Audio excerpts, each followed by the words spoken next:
এখন কটা বাজে? 9:26 বাজে। দাদা ভাই কোথা থেকে এসেছেন? এগরা থেকে এসেছেন পুতুল নিতে। এখন বাজে রাত 9:26। আমি বলছি কি জন্য, মানে হঠাৎ এত প্রয়োজন কি জন্য?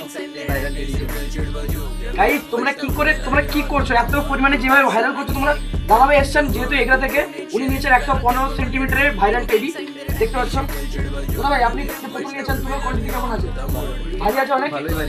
সত্যি বলতে আমরা তুলোর কোয়ান্টিটি ভালো তুলো দিই, আর আমার যে সব তুলো থাকে ওগুলো সব লাইলানো তুলো থাকে।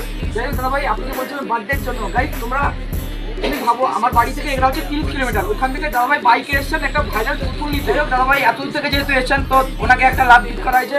আর তোমরা যারা এগুলা থেকে ভিডিও দেখছো দাদা ভাইকে যদি অবশ্যই তোমরা চিনে থাকো তাহলে দাদা ভাইকে জিজ্ঞেস করবে যে উনি পুতুলটা নিয়ে কেমন খুশি হয়েছেন। তুমি অবশ্যই জানাবে সবাইকে। আর আমার দোকানে যেহেতু এসেছেন এগুলা থেকে, দাদা ভাই কি করে যোগাযোগ করলেন একটু বলবেন?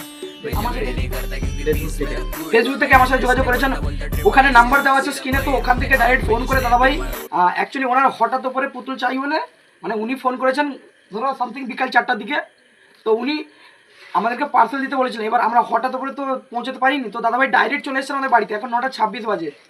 যাই হোক অসংখ্য ধন্যবাদ এত দূর থেকে আসার জন্য। আর তোমরা যে পরিমাণে আমাকে ভাইরাল করছো সবাইকে অসংখ্য ধন্যবাদ। তো আরো বেশি বেশি করে শেয়ার করো যাতে তোমার বন্ধু বান্ধবী সবাই আমার কাছ থেকে পুতুল নিতে পারে। পুতুলের স্টক অনেক আছে, যদি তোমরা নিতে চাও তাহলে এক এক করে আমার সাথে যোগাযোগ করো, আমি হোম ডেলিভারি করে দেবো, নাহলে তোমরা আমার দোকানে এসে এখান থেকেও নিয়ে যেতে পারো। আসি, হ্যাঁ যাও।